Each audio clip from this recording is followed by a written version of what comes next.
Hello friends, I hope সকলোৱে ভালে আছে। আকৌ আহিলো নতুন এটা টপিক লৈ ক্লাস 9 ৰ ম্যাথমেটিক্সৰ প্ৰথমটো চেপ্টাৰ যেটো নাম হৈছে আমাৰ কি সংখ্যা প্ৰণালী বা নাম্বাৰ সিস্টেম বুলি কোৱা হয় ইংলিছত। তো চেপ্টাৰটো আৰম্ভ কৰাৰ আগত কেইটামান কথা ক'বলৈ বিচাৰিছো। যে অংকটো ম্যাথছটো এনেকুৱা এটা সাবজেক্ট হয় যেটো আমি ম্যাক্সিমাম ষ্টুডেন্টৰ লগত টাফ লাগে। ম্যাক্সিমাম ষ্টুডেন্টে ভাবে কি ম্যাথ এটা বহুত টান সাবজেক্ট হয়। আকৌ কিছুমান ষ্টুডেন্টৰ লগত হেতু সহজ লাগে, কিন্তু একচুয়ালি অংকটো হিমান টাফ এটা সাবজেক্ট নহয়। তোমালোকৰ যাৰ যিটো সাবজেক্ট ভাল লাগে, কোনবাৰ অসমীয়া, কোনবাৰ ইংলিশ, সোশ্যাল সায়েন্স, সকলো এটা এটা ফেভাৰিট সাবজেক্ট থাকে। তো ম্যাথটো তেনেকুৱা এটা সাবজেক্টৰ ভিতৰতো পৰে। ম্যাথও ইমান টাফ নহয়, ম্যাথ এটা সহজ সাবজেক্ট, কিন্তু আমি মনৰ পৰা ধাৰণা কৰি লৈছো আগৰ পৰাই যে ম্যাথ এটা টান সাবজেক্ট হয়, সেই কাৰণে এটো টান লাগে। আৰু দেখা যে ম্যাথ যিকোনো এটা বস্তু কৰাৰ কাৰণে এটা সহি তৰিকা আছে, একটা সিস্টেমেটিক তৰিকা আছে। সো ম্যাথ কৰাৰো কিছুমান নিয়ম আছে। আমি যদি নিয়ম বিলাক ফলো কৰো তেতিয়া ম্যাথটো আমাৰ টান নালাগে, ম্যাথটো বহুত ইজি লাগে। কেনেকুৱা ধৰণৰ নিয়ম? কোনো এটা যেতিয়া চেপ্টাৰ আৰম্ভ কৰিম, চেপ্টাৰৰ বেসিক ধাৰণাটো আমাৰ থকাটো বহুত প্ৰয়োজন। এনে যদি আমি ডাইৰেক্ট অনুশীলনী এটা এক্সাৰসাইজ এটা স্টাৰ্ট কৰি দিও, যেতিয়া কৰাব স্যাৰে যেতিয়া বৰ্ডত কৰাই দিব তেতিয়াতো আমি বুজি পাম, কিন্তু কিছুদিনৰ পাছত হেতু ভুলি যাও, অংকটো কৰিব বলে টান লাগে, আৰু তেতিয়াই অংকটো আমি নকৰো আৰু সাবজেক্টটো মোৰ লগত হৈ যায় বেয়া। একচুয়ালি এইটো নহয়, অংকটো কৰাৰ যিবিলাক নিয়ম আছে, আমাৰ চেপ্টাৰ এটা শুৰু হওয়াৰ লগে লগে যেতিয়া আৰম্ভ হয়, চেপ্টাৰৰ বেসিক ধাৰণাখিনি থকাটো আমাৰ প্ৰয়োজন। প্ৰতিটো অনুশীলনীৰ আগত কিছুমান বেসিক ধাৰণা কিছুমান দিয়া থাকে। যদি সেই বেসিক ধাৰণাবিলাকৰ বিষয়ে আমাৰ জানা থাকে, তেনেহলে অংকটো আমাৰ টান নালাগে। তো টেনশন কৰিব নালাগে, মই প্ৰতিটো চেপ্টাৰে প্ৰতিটো অনুশীলনীৰ আগত যিখিনি বেসিক ধাৰণাখিনি আছে ডিটেইলছত আলোচনা কৰিম। এনেকুৱা আলোচনা কৰিম যাতে অনুশীলনী কৰাটো আমাৰ দিগদাৰ নহয়, পিছত প্ৰবলেম নহয়, কেইদিনমান পাছত যাতে আমি অংকটো ভুলি নাযাও। আৰু অংকটো এনেকুৱা সাবজেক্ট নহয় যেটোক আমি মুখস্থ কৰিব পাৰিম। অংকটোতো আমি মুখস্থ কৰিব নোৱাৰিম। অংক যিমান তুমি প্ৰেক্টিস কৰিবা, অংক অলপ প্ৰেক্টিস বিচাৰে তোমাৰ লগত। অংক যিমান তুমি প্ৰেক্টিস কৰিবা সিমান ভাল হ'ব, যিমান প্ৰেক্টিস কৰিবা সিমান তুমি ইমপ্ৰুভ হৈ গৈ থাকিবা। এটা সময়ত যেতিয়া তুমি ইমপ্ৰুভ হৈ থাকিবা তেতিয়া অংকটো বহুত ভাল লাগে, অংকটো বাকি চেপ্টাৰ বিলাকতকৈ বহুত ভাল লাগে। আৰু এতিয়া তোমালোকে ডাঙৰ হৈছা, ক্লাস 9ত আহি গৈছা, আৰু ক্লাস 9টো হৈছে ক্লাস 10ৰ বেস। ক্লাস 9টো হৈছে ক্লাস 10ৰ বেস। ক্লাস 9ত যদি তুমি ভালদৰে পঢ়া, ক্লাস 10টো তোমালোকৰ কাৰণে একেবাৰে সহজ হৈ যাব। ক্লাস 9ত তোমাৰ যেটো ফাৰ্স্ট চেপ্টাৰটো আছে ম্যাথমেটিক্সৰ, ফাৰ্স্টটো হৈছে আমাৰ কি সংখ্যাৰ প্ৰণালী, নাম্বাৰ সিস্টেম। আৰু ক্লাস 10ত যেটো ফাৰ্স্ট চেপ্টাৰ আছে এটো কি জানা? এটোৰ নাম হৈছে বাস্তৱ সংখ্যা। এটো বাস্তৱ ৰিয়েল নাম্বাৰ। এটো এই সংখ্যা প্ৰণালীৰ মাজতে আহে। যেতিয়া ক্লাস 10ত পঢ়িবা, ইয়াত যেটো পঢ়িবা হেতুৱে এপ্লাই হ'ব। ইয়াৰ নেক্সট চেপ্টাৰটো ক্লাস 9ৰ নেক্সট চেপ্টাৰ হৈছে বহুপদ, ক্লাস 10ৰ নেক্সট চেপ্টাৰ হৈছে কি বহুপদ। সকলোতে ক্লাস 9 হৈছে ক্লাস 10ৰ বেস। তুমি যদি ক্লাস 9ত ভালদৰে পঢ়া, ভালদৰে পড়াশোনা কৰা, গোটেই বছৰটো ভালদৰে পড়াশোনা কৰা, ভাল এটা ৰিজাল্ট কৰা, ক্লাস 10ত গৈ তোমাৰ লগত বহুত সহজ লাগিব। ক্লাস 10টো বহুত সহজ লাগিব, তেতিয়া আৰু টান নালাগে। হেতুই কৈছো যে আমি গোটেই বছৰটো ভালকৈ পড়াশোনা কৰিব লাগিব, কনসিস্টেন্সি মেইনটেইন কৰি পড়াশোনা কৰিব লাগিব। তেনেহলে আমি পঢ়ো যে ফার্স্টত দিছে কি নাম্বার সিস্টেম।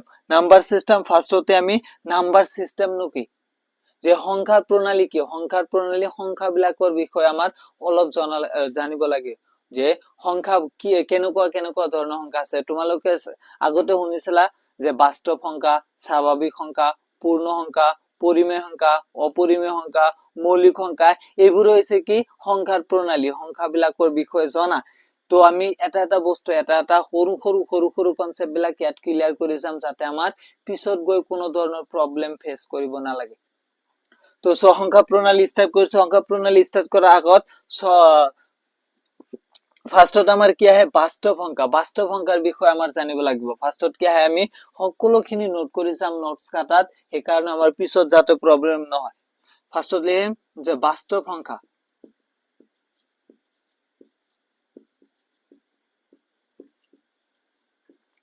যেটোক ইংলিছত কোৱা হয় ৰিয়েল নাম্বাৰ।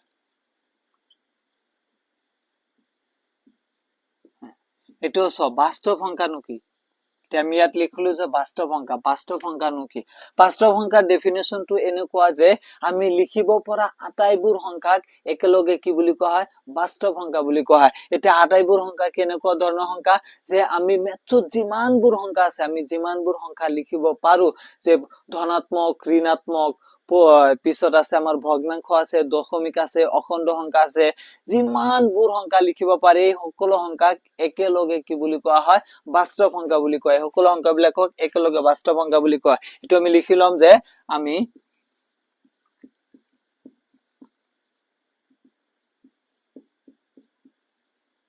লিখিব পৰা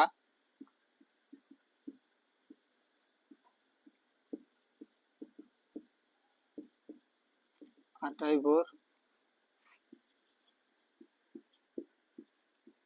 সংখ্যাক বাস্তৱ সংখ্যা বুলি।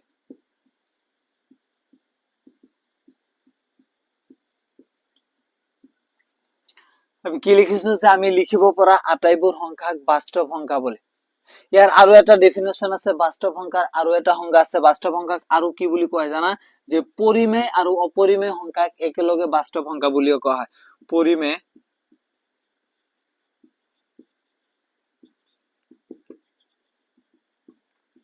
আৰু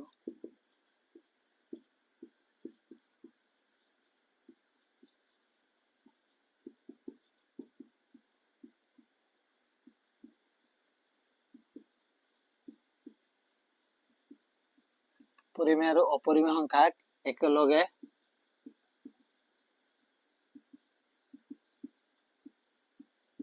বাস্তৱ সংখ্যা বুলি কোৱা হয়।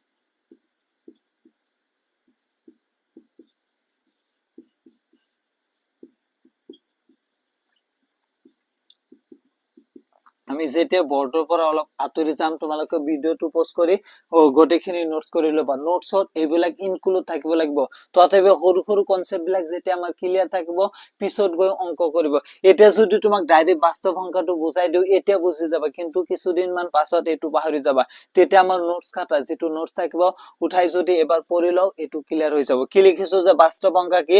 আমি লিখিব পৰা আটাইবোৰ সংখ্যাক কি বুলি কোৱা হয়? বাস্তৱ সংখ্যা। ইয়াৰ আৰু এটা ডেফিনেশ্যন কি আছে? পৰিমেয় আৰু অপৰিমেয় সংখ্যাক একেলগে বাস্তৱ সংখ্যা বুলি কোৱা হয়।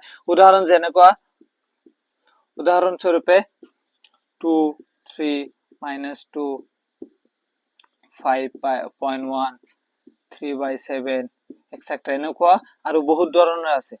ইয়াত চোৱা, আমি যিকোনো ইয়াত পজিটিভ সংখ্যাও আছে, নেগেটিভ আছে, ঋণাত্মক আছে, দশমিকত আছে, ভগ্নাংশ আছে, সকলোবিলাক সংখ্যা। কেৱল এইটোৱে নহয়, আমি যিমানবোৰ সংখ্যা লিখিব পাৰো, যিমানবোৰ সংখ্যা লিখিব পাৰে, এই আটাইবোৰ সংখ্যাক মিলাই কিনে কি বুলি কোৱা হয়? বাস্তৱ সংখ্যা বুলি কোৱা হয়। যিমান সংখ্যা লিখিব পাৰো, এই আটাইবোৰ সংখ্যাক একেলগে কি বুলি কোৱা হয়? বাস্তৱ সংখ্যা বুলি কোৱা হয়।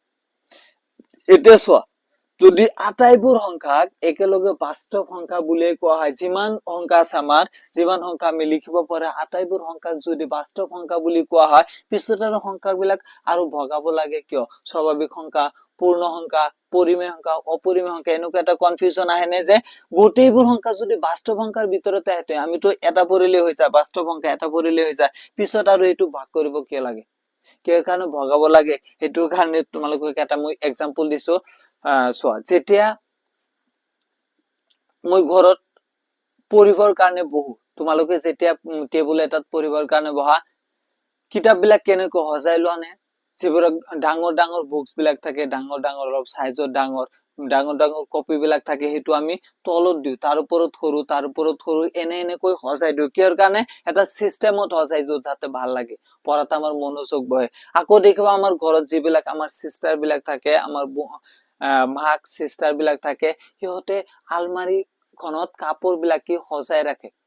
এতিয়া উলট পালটকৈ নাৰাখে। কিহৰ কাৰণে? উলট পালটকৈ ৰাখিলে ভাল নালাগে, দেখাত ভাল নালাগে, মনৰ ভিতৰত কেনেকুৱা এটা ভাৱৰ সৃষ্টি হয়, সেইকাৰণে সেইবোৰ সজাই ৰাখে। ঠিক একেদৰে মেথছতো আমাৰ, মেথছত চোৱা যে গণিতত যে বাস্তৱ সংখ্যাক যদি সকলো সংখ্যাক বাস্তৱ সংখ্যা বুলি কোৱা হয়, পিছত আৰু ভাগ কৰিব কিয় লাগে চোৱা বাস্তৱ সংখ্যাৰ ভিতৰত সকলো ধৰণৰ সংখ্যা আহি পৰে ইয়াত ধনাত্মক সংখ্যা আহে ঋণাত্মক সংখ্যা আহে দশমিকত আহে পিছত ভগ্নাংশত আহে অখণ্ড সংখ্যা যিমানবোৰ সংখ্যা আছে সকলো বিলাক সংখ্যাক একেলগে কি বুলি কোৱা হয় বাস্তৱ সংখ্যা ইয়াত এটা খিচুৰি হৈ আছে এই খিচুৰি বিলাকক আঁতৰোৱাৰ কাৰণে এই সংখ্যা বিলাকক আকৌ আমি ভাগ কৰিব লগা হয় এটা সিস্টেমেটিক তৰিকাত ভাগ কৰিব লগা হয় তো আই হোপ বুজি পাইছা সকলে চোৱা এবাৰ আমি পঢ়িম যে বাস্তৱ সংখ্যা পঢ়িলো ইয়াৰ পিছত আমি পঢ়িম যে স্বাভাৱিক সংখ্যা বুলি কি বুজায় স্বাভাৱিক সংখ্যা যেটোক ইংলিছত কি বুলি কোৱা হয় ন্যাচাৰাল নাম্বাৰ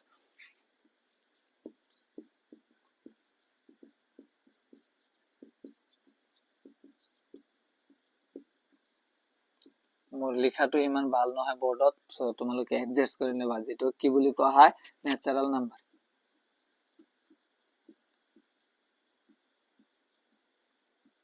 সো ন্যাচাৰাল নাম্বাৰ কি স্বাভাবিক সংখ্যা কি যে যিবোৰ সংখ্যা 1 ৰ পৰা স্টাৰ্ট হয় আমাৰ যিবোৰ সংখ্যা 1 ৰ পৰা স্টার্ট হয় 1 2 3 4 5 6 7 এনেকৈ অসীমলৈকে যায় এনেকৈ কিমানলৈকে যায় অসীমলৈকে যিবোৰ সংখ্যা আমাৰ 1 ৰ পৰা আৰম্ভ হয় এইবোৰ সংখ্যা কি বুলি কোৱা হয় স্বাভাৱিক সংখ্যা ন্যাচাৰাল নাম্বাৰ যদি কয় ন্যাচাৰাল নাম্বাৰ কি হয় ন্যাচাৰাল নাম্বাৰ যিবোৰ সংখ্যা আমাৰ 1 ৰ পৰা স্টাৰ্ট হয় সেইবোৰ কি বুলি কোৱা হয় স্বাভাৱিক সংখ্যা বা ন্যাচাৰাল নাম্বাৰ ইয়াৰ পিছত আৰু এটা আছে আমাৰ কি পূৰ্ণ সংখ্যা যেটোক ইংলিছত কি বুলি কোৱা হোল নাম্বাৰ ইংলিশ বিলাক লগে লগে লিখি যাবা পিছত গৈ আমাৰ সুবিধা হ'ব ইয়াৰ পিছত পূৰ্ণ সংখ্যা কি পূৰ্ণ সংখ্যা যিবোৰ সংখ্যা 0 ৰ পৰা স্টাৰ্ট হয় এইবোৰ কি বুলি কোৱা হয় পূৰ্ণ সংখ্যা যিবোৰ সংখ্যা 0 ৰ পৰা স্টাৰ্ট হয় এইবোৰ কি বুলি কোৱা হয় পূৰ্ণ সংখ্যা 0 1 2 3 4 5 6 7 8 এনেকৈ অসীম লৈকে এতিয়া তোমাক যদি কোনোবাই কয় যে আটাইবোৰ পূৰ্ণ সংখ্যাই স্বাভাৱিক সংখ্যা হয় নে কি যে আটাইবোৰ পূৰ্ণ সংখ্যা স্বাভাৱিক সংখ্যা হয় নে এটো आंसर কি হ'ব নহয় আটাইবোৰ পূৰ্ণ সংখ্যাই স্বাভাৱিক সংখ্যা নহয় কিয়নো পূৰ্ণ সংখ্যা আমাৰ 0 ৰ পৰা স্টাৰ্ট হয় আৰু স্বাভাৱিক সংখ্যা 1 ৰ পৰা স্টাৰ্ট হয় কাৰণে আটাইবোৰ পূৰ্ণ সংখ্যাই স্বাভাৱিক সংখ্যা নহয় যদি কোনোবাই কয় তোমাক যে আটাইবোৰ স্বাভাৱিক সংখ্যাই পূৰ্ণ সংখ্যা হয় না হ্যাঁ এটো কাৰেক্ট আটাইবোৰ আমাৰ কি স্বাভাৱিক সংখ্যাই পূৰ্ণ সংখ্যা হয় কিউকি স্বাভাৱিক সংখ্যাৰ যেটো গোটেইখিনি আমাৰ পূৰ্ণ সংখ্যাৰ মাজত আছে স্বাভাৱিক সংখ্যাৰ যেটো গোট আছে গোটেইখিনি আমাৰ কত আছে পূৰ্ণ সংখ্যাৰ ভিতৰত আছে বুজি পাইছা না এতিয়া যে স্বাভাৱিক সংখ্যা কি যিবোৰ সংখ্যা 1 ৰ পৰা আৰম্ভ হয় এইবোৰক স্বাভাৱিক সংখ্যা বুলি কোৱা আৰু যিবোৰ সংখ্যা 0 ৰ পৰা আৰম্ভ হয় তাক কি বুলি কোৱা পূৰ্ণ সংখ্যা আই থিংক নোট কৰি লৈছা ইয়াৰ পিছত আমি চাম যে পৰিমেয় সংখ্যানো কি পৰিমেয় পৰিমেয় সংখ্যা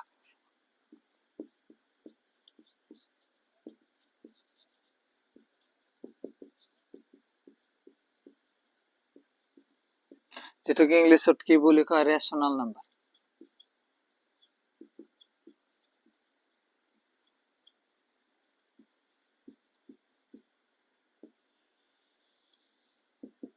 পৰিমেয় সংখ্যা যেটো কি বুলি কয় ৰেচনেল নাম্বাৰ পৰিমেয় সংখ্যাৰ ডেফিনেশনটো কেনেকুৱা যায় যিবোৰ সংখ্যাক আমি p by q আৰ্হিত প্ৰকাশ কৰিব পাৰো সেইবোৰ সংখ্যাক কি বুলি কোৱা হয় পৰিমেয় সংখ্যা যিবোৰ সংখ্যাক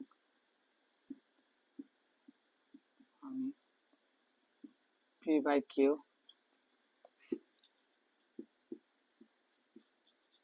আৰ্হিত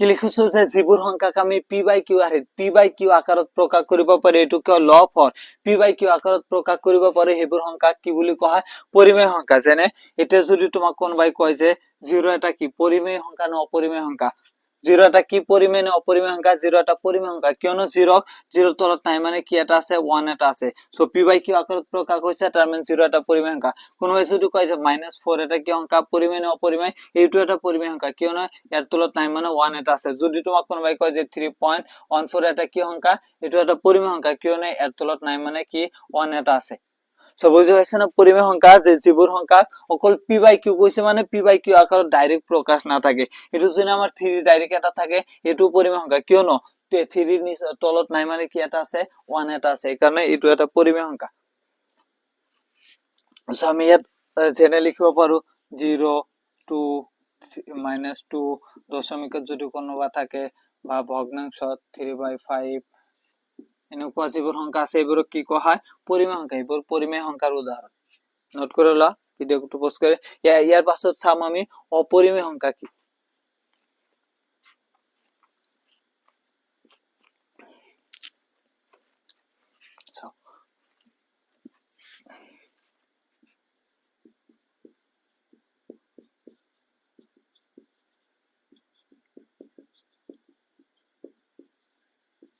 অপরিমেয় সংখ্যা সেটাকে ইংলিশত কি বলে কয় ইররেশনাল নাম্বার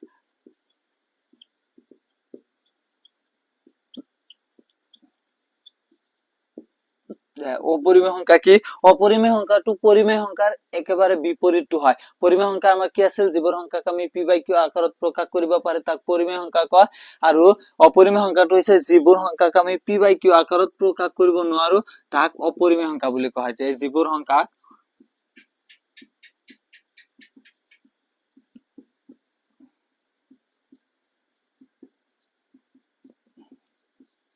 আমি p বাই q আৰ হিট প্ৰকাশ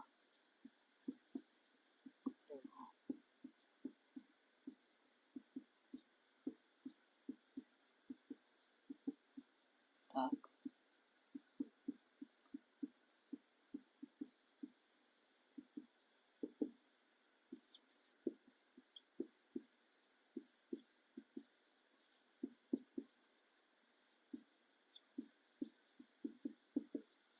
তাক কি কোৱা হয় অপৰিমেয় সংখ্যা বুলি কোৱা হয় যিবোৰ সংখ্যাক আমি p বাই q আকাৰত প্ৰকাশ কৰিব নোৱাৰো তাক কি বুলি কোৱা হয় অপৰিমেয় সংখ্যা এৰ উদাহৰণ আছে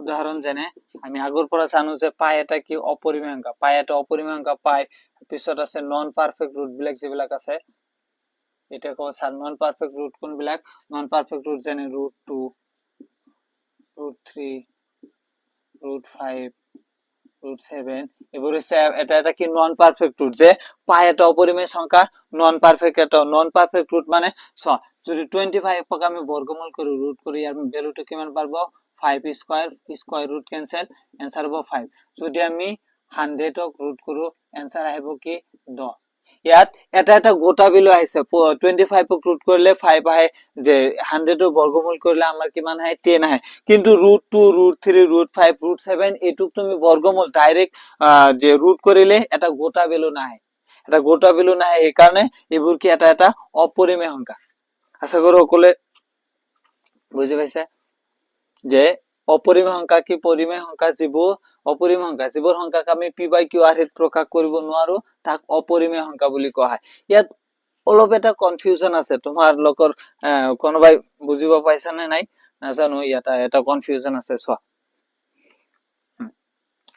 আমি ইয়াত লিখিছো যে পাই এটা কি অপরিমেয় সংখ্যা হয়নে পাই এটা অপরিমেয় সংখ্যা কিন্তু আমি যেটা অঙ্ক কৰো অঙ্ক কৰাৰ কাৰণে পাইৰ এটা ভ্যালু আছে পাইৰ এটা ভ্যালু আমি ধৰি লও যে 3.14 বা কেতিয়াবা 22/7 বুলি ধৰি লও 22/7 এটো পাইৰ ভ্যালু পাই আমি ইয়াত কৈছো অপৰিমেয় সংখ্যা কিন্তু পাইৰ যেটো ভ্যালু আমি লৈ কিনে অঙ্ক কৰিছো পাইৰ ভ্যালুটো কি লও 3.14 বা 22/7 সো আসলে এটো 3.14 পরিমেয় না অপরিমেয় সংখ্যা 3.14 এটা কি পরিমেয় সংখ্যা কিয়নো ইয়াৰ তলত নাই মানে কি এটা আছে 1 এটা আছে এটো তো অলরেডি p বাই q আকাৰত প্ৰকাশ আছে এটো এটা পরিমেয় সংখ্যা এটা সোয়া যে আমি ইয়াত লিখিছো যে পাই এটা অপরিমেয় সংখ্যা যদি পাই অপরিমেয় সংখ্যা পাইৰ যেটো ভ্যালু এটো অপৰিমেয় হ'ব লাগিছিল কিন্তু পাইৰ ভ্যালুটো ইয়াত চাই আছে আমি কি পরিমেয় সংখ্যা কনফিউজন এটা হৈ আছে নে যে পাই যদি অপরিমেয় সংখ্যা হয় পাইৰ ভ্যালুটো কেনেকৈ পৰিমেয় সংখ্যা হয় মই যেতিয়া সৰু আছিলো মই যেতিয়া পঢ়া ক্লাস 9 10 পঢ়িছিলো তেতিয়া মোৰ লগত এটো কনফিউজন আছে যে পাই যদি অপৰিমেয় সংখ্যা হয়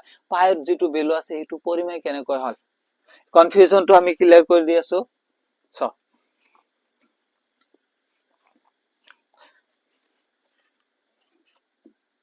মই সকলোখিনি সৰু সৰু বস্তুবিলাক তোমালোকক ডিটেইলছত পঢ়াই যাম, একো টেনচন কৰিব নালাগে। চ' পাই যিটো আছে পাইৰ ভেলু আমি কি লওঁ 3.14। এইটো পাইৰ একজেক্ট ভেলু নহয়, এইটো কাৰেক্ট নহয়। এনেকৈ যদি আমি লিখো পাই ইজ ইকুৱেল টু 3.14, এইটো কাৰেক্ট নহয়, একজেক্ট ভেলু নহয়। যদি এনেকৈ লিখো যে পাই ইজ এপ্ৰক্সিমেটলি 3.14, এইটো কাৰেক্ট হয়। এইটো কি আমাৰ কাৰেক্ট হয়। পাইৰ ভেলু 3.1 একচুয়ালি নহয়। পাইৰ একচুয়াল ভ্যালুটো কিমান জানা, যে পাইক যদি আমি ক্যালকুলেট কৰো, যে পাইৰ একজেক্ট ভ্যালুটো হৈছে পাই ইজ ইকুৱেল টু 3.1414144। এনেকৈ যে ওলাই থাকিব পাইৰ যদি একজেক্ট ভ্যালু যে 3.1414444, এনেকৈ গোটেই জীৱনটো যদি তুমি ওলাই থাকা, পাইৰ ভ্যালুটো কেতিয়াও শেষ নহয়। পাইটো কেতিয়াও শেষ নহয়, এনেকৈ ওলাই থাকিব। সেইকাৰণে এইটো এটা কি, এইটো হৈছে পাইৰ একজেক্ট ভ্যালু, এইটো হৈছে অপৰিমেয় সংখ্যা। পাইৰ এইটো যিটো ভ্যালু আছে, মান আছে, এইটো হৈছে অপৰিমেয় সংখ্যা, কিন্তু এইটো পৰিমেয় সংখ্যা নহয়। আৰু এইটো একচুয়াল পাইৰ ভ্যালু নহয়। আমি অংক কৰা এটা সুবিধাৰ্থে পাইৰ ভ্যালুটো 3.1 বুলি ধৰি লওঁ, যে দশমিকৰ পিছত দুটা ঘৰ লৈ কিনে আমি অংক এটা কৰো, সুবিধাৰ্থে লৈ লওঁ যে পাইৰ ভ্যালুটো 3.14, কিন্তু পাইৰ ভ্যালু একচুয়ালি 3.14 নহয়। পাইৰ ভ্যালু একচুয়াল ভ্যালু হৈছে 3.144144। এনেকৈ গোটেই জীৱনটো তুমি যদি ওলাই থাকা, এইটো উলিয়াই থাকিব, কেতিয়াও শেষ নহয়। সেইকাৰণে এইটো অপৰিমেয় সংখ্যা। আই হোপ এতিয়া কনফিউজনটো ক্লিয়াৰ হৈছে, যে পাই যদি অপৰিমেয় সংখ্যা, পাইৰ ভ্যালু যেটো আছে 3.14, এইটো পৰিমেয় সংখ্যা কেনেকৈ হয়। একচুয়ালি পাইৰ ভ্যালু নহয়, এইটো 3.14 যেটো পাইৰ ভ্যালু হয়, এইটো একচুয়াল ভ্যালু নহয়। আমি অংক কৰা এটা সুবিধাৰ্থে পাইটোক আমি 3.14 বুলি ধৰি লওঁ। আশা কৰো বুজি পাইছে সকলোৱে যে অপৰিমেয় সংখ্যা কি। ইয়াৰ পিছত আৰু এটা আছে আমাৰ কি, মৌলিক সংখ্যা। ইয়াৰ পিছত আৰু এটা আছে আমাৰ যে মৌলিক সংখ্যা কি। মৌলিক সংখ্যাটো বহুত ইম্পৰ্টেন্ট হয়।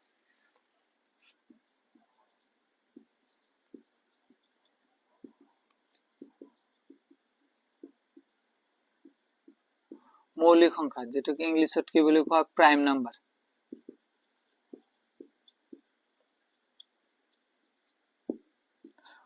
মৌলিক সংখ্যা কি চোৱা, মৌলিক সংখ্যা তোমালোকে আগত চাগে পাইছিলা, যে মৌলিক সংখ্যা কি। আমি আগত অলপ ডেফিনেশনটো লিখি দি আছো, পিছত বুজাই দি আছো। যে মৌলিক সংখ্যা কি, যে যিবোৰ সংখ্যাৰ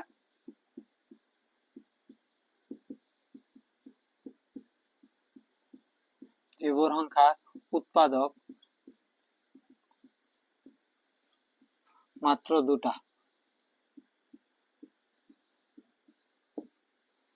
1 আৰু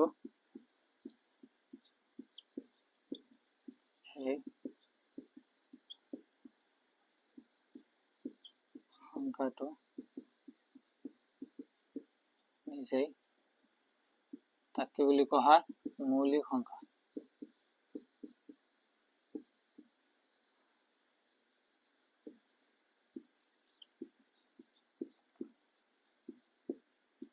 যে যিবোৰ সংখ্যাৰ কি লিখিছো, যে যিবোৰ সংখ্যাৰ উৎপাদক মাত্ৰ দুটা, যিবোৰ সংখ্যাৰ উৎপাদক মাত্ৰ দুটা 1 আৰু সেই সংখ্যাটো নিজেই, তাক কি বুলি কোৱা হয়, মৌলিক সংখ্যা। ইয়াত এক্সাম্পল দিছে চোৱা, টুৰ কেইটা উৎপাদক মানে টুক আমি কিহেৰে হৰণ কৰিব পাৰি, কিহেৰে হৰণ কৰিব পাৰো, কিহেৰে ভাগ কৰিব পাৰি, সেইটো হৈছে উৎপাদক।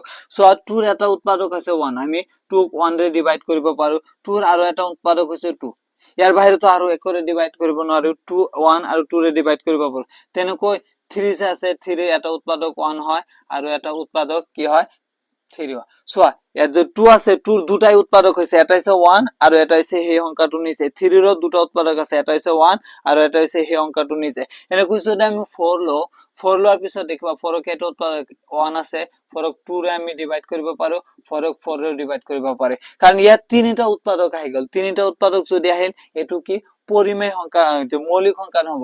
যেনেকৈ 8ক যদি আমি লওঁ, এটাৰ উৎপাদক এটা 1 আছে, এটা 2 আছে আৰু এটা 4 আছে আৰু এটা কি আছে, 8 এটা আছে।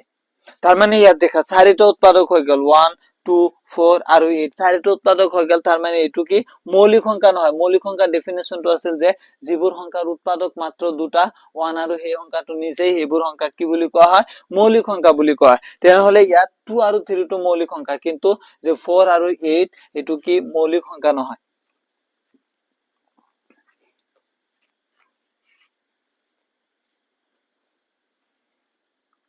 ইয়াত যেনে মৌলিক সংখ্যা কি কি আছে আমাৰ মৌলিক সংখ্যাৰ ভিতৰত আটাইতকৈ সৰু মৌলিক সংখ্যাটো হৈছে আমাৰ 2 3 5 7 পিছত আছে 11 13 17 আছে তোমাৰ 19 23 পিছত আছে তোমাৰ যে 29 31 এইবোৰ ডট অসংখ্য আমাৰ কি আছে অসংখ্য আমাৰ মৌলিক সংখ্যা আছে সো এই সকলোৰে দুটাকৈ উৎপাদক আছে ইয়াত যদি তুমি 17 লোৱা 17 ৰ দুটা উৎপাদক এটা আছে 1 আৰু এটা 17 29 ৰ দুটা উৎপাদক এটা আছে 1 আৰু এটা আছে 29 সো 29 যিবোৰ সংখ্যাৰ উৎপাদক মাত্ৰ দুটা থাকিব 1 আৰু এই সংখ্যাটো থাকিব হেডবোৰ কি বুলি কোৱা হয় মৌলিক সংখ্যা বুলি কোৱা হয় নোটছ খিনি কৰি লোৱা মই বৰ্ডৰ পৰা আঁতৰি গৈছো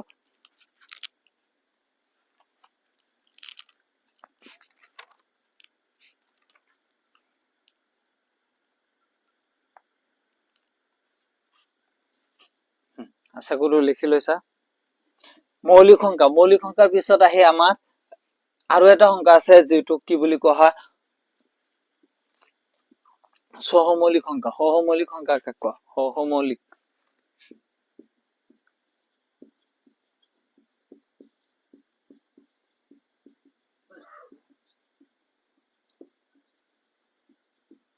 আৰু এটা আছে আমাৰ সহমৌলিক সংখ্যাটো কি হয় জানা যিবোৰ সংখ্যাৰ কমন ফেক্টৰ সাধাৰণ উৎপাদক কেৱল এক থাকে যে যিবোৰ সংখ্যাৰ কমন উৎপাদক কেৱল এক থাকে সেইবোৰক কি বুলি কোৱা হয় সহমৌলিক সংখ্যা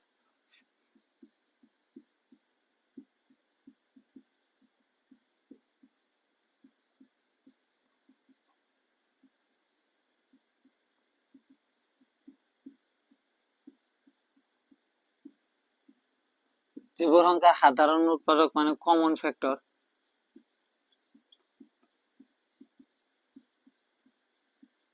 যিবোৰ সংখ্যাৰ সাধাৰণ উৎপাদক কেৱল 1 থাকে তাক কি বুলি কোৱা হয় সহমৌলিক সংখ্যা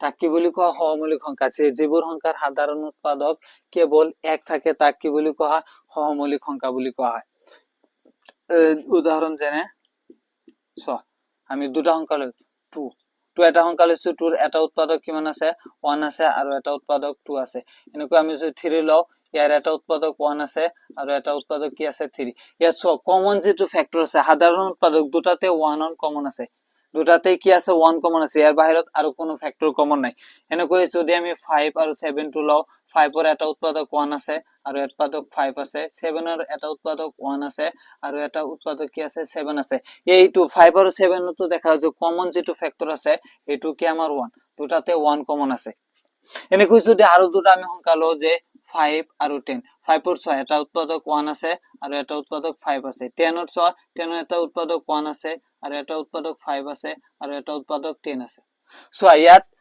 5 আৰু 10 ত সাধাৰণ উৎপাদক 1 2 কমন হয় দুটাত 5 2 কমন হয় তাৰ মানে দুটা সাধাৰণ উৎপাদক কমন হৈছে দুটা কমন ফেক্টৰ এটা 1 আৰু এটা 5 তাৰ মানে এটো কি সহমৌলিক সংখ্যা নহয় সহমৌলিক সংখ্যা কি যিবোৰৰ সাধাৰণ উৎপাদক কেৱল কি থাকিব এক থাকিব সেইবোৰ আমাৰ কি এটা সহমৌলিক সংখ্যা আশা কৰো বুজি পাইছা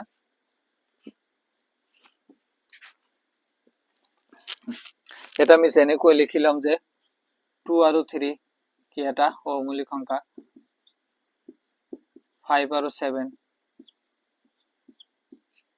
যে 11 আৰু 13 এনেকৈ বহুত সহমৌলিক সংখ্যা আছে সহমৌলিক সংখ্যা কি জানা যিবোৰ সংখ্যাৰ সাধাৰণ উৎপাদক কেৱল এক থাকে তাক কি বুলি কোৱা হয় সহমৌলিক সংখ্যা তাক কি বুলি কোৱা হয় সহমৌলিক সংখ্যা বুলি কোৱা হয়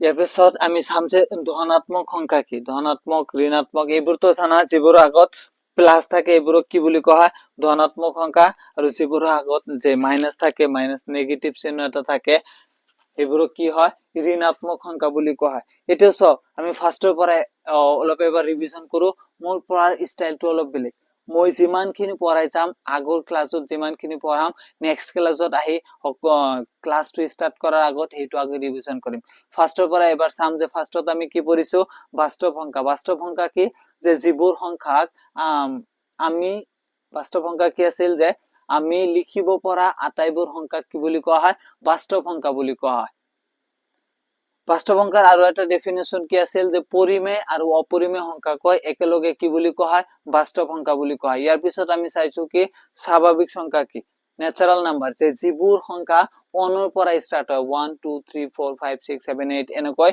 অনৰ পৰা স্টাৰ্ট হয় এইবোৰ কি বুলি কয় স্বাভাৱিক সংখ্যা তাৰ পিছত আমি পঢ়িছো কি পূৰ্ণ সংখ্যা যিবোৰ সংখ্যা আমাৰ 0 ৰ পৰা আৰম্ভ হয় এইবোৰ কি বুলি কোৱা হয় পূৰ্ণ সংখ্যা এপিসোড আমি পঢ়িলো কি যে পৰিমেয় সংখ্যা কি যে যিবোৰ সংখ্যাক আমি p by q আৰ্হিত প্ৰকাশ কৰিব পাৰো যত q not is equal to 0 তেনেকুৱা সংখ্যা কি বুলি কোৱা হয় পৰিমেয় সংখ্যা এপিসোড পঢ়িছো অপৰিমেয় সংখ্যাটো পৰিমেয় সংখ্যাটোৰ বিপৰীত হয় যিবোৰ সংখ্যাক আমি p by q আৰ্হিত প্ৰকাশ কৰিব নোৱাৰো এইবোৰ সংখ্যা কি বুলি কোৱা হয় অপৰিমেয় সংখ্যা ইয়াৰ উদাহৰণ আছিল পাই এটা অপৰিমেয় সংখ্যা হয় পিছত নন পাৰফেক্ট ৰুট যেনে √2 √3 √5 √7 √11 এইবোৰ এটা কি অপরিমেয় সংখ্যা এর পিছত আমি চাইছো যে মৌলিক সংখ্যা কি প্রাইম নাম্বার মৌলিক সংখ্যা যে যিবোৰ সংখ্যাৰ উৎপাদক মাত্ৰ দুটা 1 আৰু সেই সংখ্যাটো নিচেই এইবোৰ সংখ্যা কি বুলি কোৱা হয় মৌলিক সংখ্যা বুলি কোৱা এৰ পিছত আমি চাইছো সহমৌলিক সংখ্যা কি যে যিবোৰ সংখ্যাৰ উৎপাদক কেৱল এক থাকে এইবোৰ সংখ্যা কি বুলি কোৱা হয় সহমৌলিক সংখ্যা এটা আমি যিমানবোৰ সংখ্যা পঢ়িছো তোমালোকৰ কাৰণে চাগে মাঝে মাঝে বহুত যে বহুত প্ৰবলেম হৈ থাকে কোনোবাই যদি যে তোমাক খুদি দিয়েছে আটাইবোৰ স্বাভাৱিক সংখ্যা বাস্তৱ সংখ্যা হয়নে আটাইবোৰ পূৰ্ণ সংখ্যা বাস্তৱ সংখ্যা হয়নে আটাইবোৰ পূৰ্ণ সংখ্যা পৰিমেয় সংখ্যা হয়নে এনেকৈ বহুত টাইপৰ কোশ্চেন বিলাক আহে তেতিয়া আমাৰ বহুত ধৰণৰ কনফিউজন হয় এই কাৰণে মই এটা ফ্লো চাৰ্ট বনাই আছো গোটেই বিলাক কনফিউজন ক্লিয়াৰ আৰু নাম্বাৰ সিস্টেমক লৈ সংখ্যা প্ৰণালী লৈ তোমাৰ কেতিয়াও প্ৰবলেম আহিব নালাগে অকল তুমি আমাৰ এই যেটো চাৰ্ট এটা বনাম ফ্লো চাৰ্ট এটা বনাম হেতু অকল মনত ৰাখিবা সে আমি ফাৰ্স্টত লিখিছিলো যে বাস্তৱ সংখ্যা সো এটো ভালদৰে লিখিবা একো কনফিউজন কেতিয়াও তোমাৰ সংখ্যা প্ৰণালীৰ বিষয় অলপ কনফিউজন নাহে ফাৰ্স্টত আমি লিখিছিলো কি বাস্তৱ সংখ্যা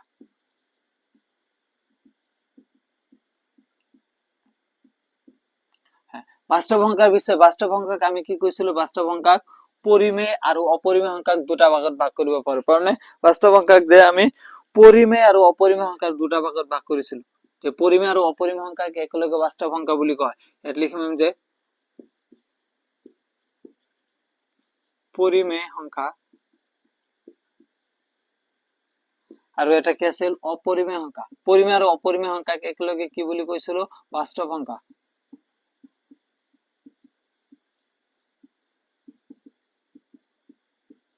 পৰিমেয় আৰু অপৰিমেয় সংখ্যাক একেলগে কি বুলি কৈছিলো বাস্তৱ সংখ্যা এটো সব পৰিমেয় সংখ্যাৰ ভিতৰত আমাৰ ভগ্নাংশ বিলাক আহে দশমিক বিলাক আহে যে অখণ্ড সংখ্যা যিবোৰ আছে এইবোৰ পৰিমেয় সংখ্যাৰ ভিতৰত আহে পৰিমেয় সংখ্যাৰ ভিতৰত কি হয় অখণ্ড সংখ্যা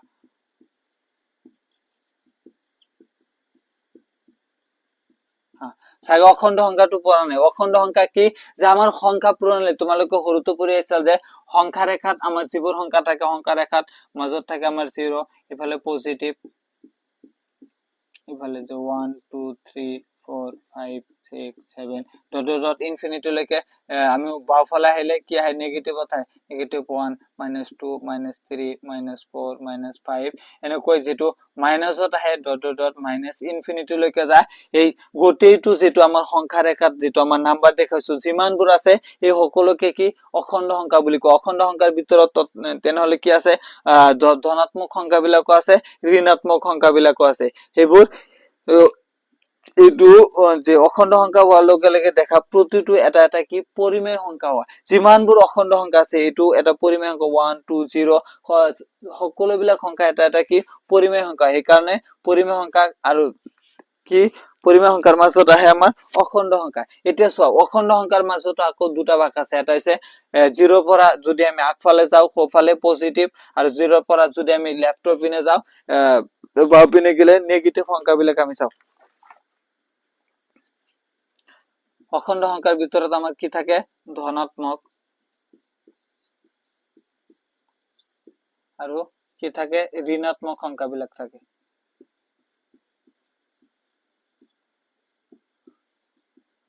ধনাত্মক সংখ্যা আৰু ঋণাত্মক সংখ্যা দুটাই থাকে। ইয়াৰ পিছত আকৌ দেখো ঋণাত্মক সংখ্যা কোনবিলাক, যিবিলাক এইপিনে আহে, যে 0 পৰা লেফ্ট সাইডত আহে, -2 -1 -3, এইবোৰ এটা এটা কি নেগেটিভ সংখ্যা। আৰু ধনাত্মক সংখ্যা আছে, ধনাত্মক সংখ্যা 0 পৰা যেটো আগফালে যায়, ধনাত্মক সংখ্যাৰ মাজত ধনাত্মক সংখ্যাটোক আমি ধনাত্মক সংখ্যাৰ পৰা যদি 0 টোক আমি আঁতৰাই দাও, বাকি যিবিলাক থাকে কি হয় আমাৰ এটা এটা স্বাভাৱিক সংখ্যা হয়।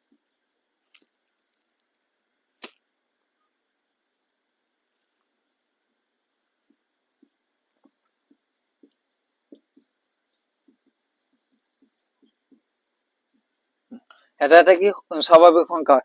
আমি যদি 0 ক ইনক্লুড কৰি লও, 0 আৰু স্বাভাৱিক সংখ্যাক ইনক্লুড কৰি ললে কি এটা হয়, পূৰ্ণ সংখ্যা হয় নে? পূৰ্ণ সংখ্যাটো কি আছিল, 0 ৰ পৰা স্টাৰ্ট হয় নে? তো ঋণাত্মক যিবোৰ সংখ্যা আছে, মানে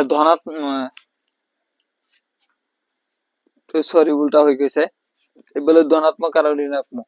1 মিনিট দেবা মোক, সরি ইফালে ঠাই বাকি নাই, ইফালে আমি লিখি নাম যে ইফালে ঋণাত্মক,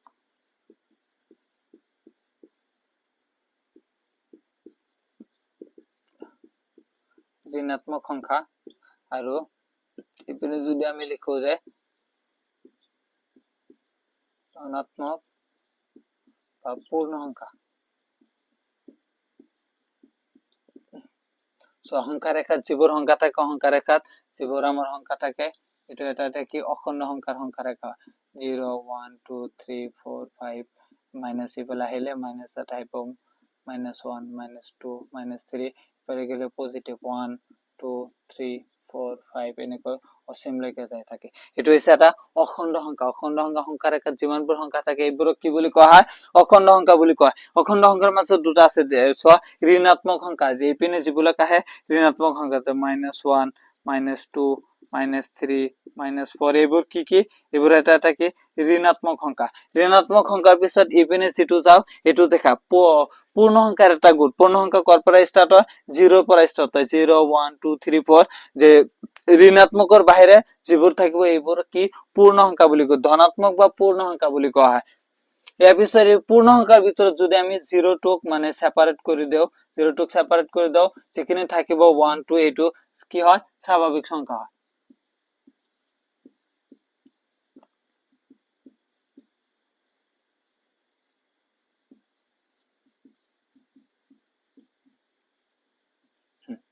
যে পূৰ্ণ সংখ্যাৰ পৰা যদি আমি 0 টো আঁতৰাই দিও, যিটো থাকিব এইটো কি এটা আমাৰ স্বাভাৱিক সংখ্যা। কিয়নো স্বাভাৱিক সংখ্যা 1 ৰ পৰা স্টাৰ্ট হয় নে? স্বাভাৱিক সংখ্যা কৰ পৰা স্টাৰ্ট হয়, 1 ৰ পৰা স্টাৰ্ট হয়। যে পৰিমেয় সংখ্যাত কেৱল অখণ্ড সংখ্যা নাথাকে, পৰিমেয় সংখ্যাত আৰু কি থাকে, আমাৰ ভগ্নাংশও থাকে, দশমিক বিলাকও থাকে।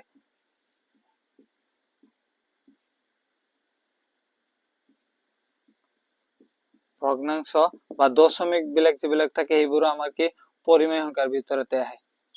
আৰু অপৰিমেয় সংখ্যাৰ ভিতৰত কি হয়, অপৰিমেয় সংখ্যাটো আমি দেখিছো যিবোৰ পূৰ্ববাক্য আকাৰত প্ৰকাশ কৰিব নোৱাৰো, সেইবোৰ হৈছে অপৰিমেয় সংখ্যা। এতিয়া চোৱা, এইটো ভালকৈ বুজিবলৈ ট্ৰাই কৰিবা, এইটো মনোযোগ দিবাচোন। এইটো হ্যাঁ, কোনোবাই যদি তোমাক প্ৰশ্ন সোধে যে আটাইবোৰ স্বাভাৱিক সংখ্যাই কি হয়, এটা পৰিমেয় সংখ্যা, আটাইবোৰ স্বাভাৱিক সংখ্যা কি হয়, পৰিমেয় সংখ্যা, এইটো শুদ্ধ নে ভুল? চোৱা, আটাইবোৰ স্বাভাৱিক সংখ্যা এটা পৰিমেয় সংখ্যা, এইটো কি বাক্যটো কাৰেক্ট হয়, কিয়নো এই পৰিমেয় সংখ্যাৰ মাজতে আছে আমাৰ কি স্বাভাৱিক সংখ্যা। যদি কোনোবাই তোমাক কয় যে আটাইবোৰ যে ঋণাত্মক সংখ্যাই আমাৰ কি এটা এটা কি পৰিমেয় সংখ্যা, সেইটো কাৰেক্ট, কাৰণ ঋণাত্মক সংখ্যাৰ মাজত পৰিমেয় সংখ্যা আহে।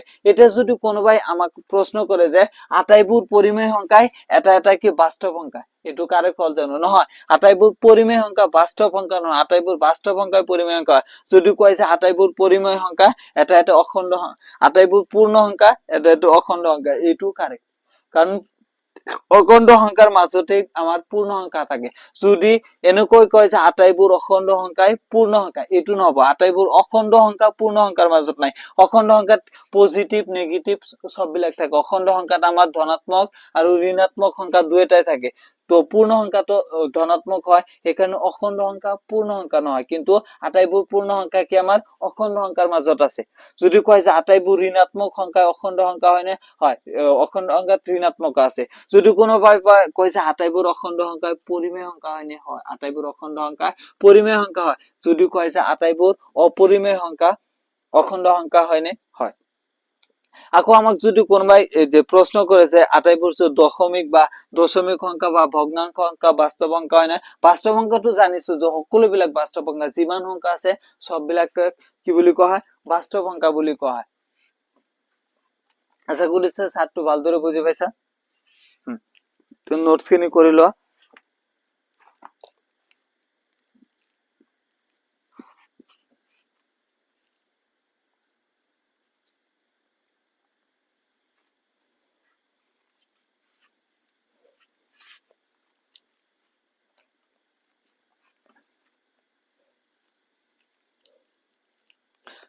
তো এইটোৱে আছিল আজিৰ আমাৰ ক্লাছৰ যে নাম্বাৰ চিষ্টেমৰ সংখ্যা প্ৰণালীৰ বেসিক আমি বস্তুটো জানিলো। এতিয়া নেক্সটৰ পৰা আমি অনুশীলনী আৰম্ভ কৰিম। অনুশীলনী 1.1 আৰম্ভ কৰিম। অকল অনুশীলনী নহয়, তোমালোকৰ যে এক্সামত মেক্সিমাম অংক যিবিলাক দেয় উদাহৰণৰ পৰা দেয়, সেইকাৰণে আমি প্ৰতিটো উদাহৰণে সলভ কৰি যাম আৰু প্ৰতিটো সৰু সৰু কনসেপ্ট বিলাক আমি শিকি চাম, ডিটেইলছত শিকি চাম। তোমালোকক বহুত ইজি মেথডত, যিমান ইজি মেথডত হ'ব পাৰে মই কৰাই দিবলৈ চেষ্টা কৰিম। আৰু এটা গ্যাৰান্টি দিব পাৰিম, যদি তোমালোকে সকলোৱে মোৰ লগত বনাই ৰাখা, ভালদৰে পঢ়া, কনসিস্টেন্সি মেইনটেইন কৰা।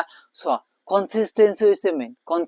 এটা ইংৰাজীত ওয়ার্ড আছে যে কনসিস্টেন্সি ইজ দা কি অফ সাকসেস। কনসিস্টেন্সি কি, লাগাতাৰ পঢ়া-শুনা কৰিব লাগিব। আজি তুমি ধৰা 10 ঘন্টামান পঢ়িলা আৰু 3 দিন নপঢ়া, এনেকৈ পঢ়িলে নহব। তোমাক 10 ঘন্টা 15 ঘন্টা মান পঢ়িব নালাগে, ডেইলি তুমি 6 ঘন্টা 7 ঘন্টা মান পঢ়া সাফিসিয়েন্ট হৈ যাব। কিন্তু নকৰো, এদিন 10 ঘন্টা মান পঢ়ি আৰু 2-3 দিন মান নপঢ়ো।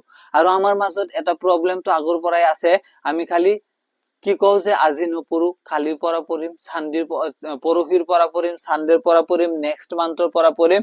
এনেকৈ কৈ গোটেই বছৰটো আমাৰ হাতৰ পৰা ওলাই যায়। লাষ্টত আহি আমাৰ ৰিজাল্ট এটা ভাল নহয়। তেতিয়া আফসোস হয় যে যদি আগত পঢ়িলেহেঁতেন। আজি পঢ়া মানে আজিৰ পৰাই আৰম্ভ কৰা। কেতিয়াও এক্সকিউজ দিব নালাগে যে মই কালিৰ পৰা পঢ়িম, নেক্সট মান্থৰ পৰা পঢ়িম, আজি আমাৰ বেমাৰ আছে, আজি কোনো ফ্ৰেণ্ডৰ বাৰ্থডে পাৰ্টি আছে, কৰবাত বিয়া আছে, আমাক যাব লাগিব। এইবোৰ পঢ়া-শুনা কৰিলে সেইবোৰ এক্সকিউজ থাকিব নালাগে। পঢ়া-শুনা কৰিব লাগে মানে আমাৰ কনসিস্টেন্সি, আমাৰ ডেইলি 6 ঘন্টা মান পঢ়িব লাগিব মানে পঢ়িব লাগিব। 6 ঘন্টা মান পঢ়াৰ পিছত তুমি যলৈ যাও। তো আশা কৰিছো ভিডিঅ'টো ভাল লাগিছে। যদি ভিডিঅ'টো ভাল লাগে চেনেলটো সাবস্ক্ৰাইব কৰিব, লাইক কৰিব আৰু মোৰ লগত থাকিব। ভালদৰে পঢ়া-শুনা কৰিম, এনেকৈ পঢ়া-শুনা কৰিম। All the best. Thank you so mass.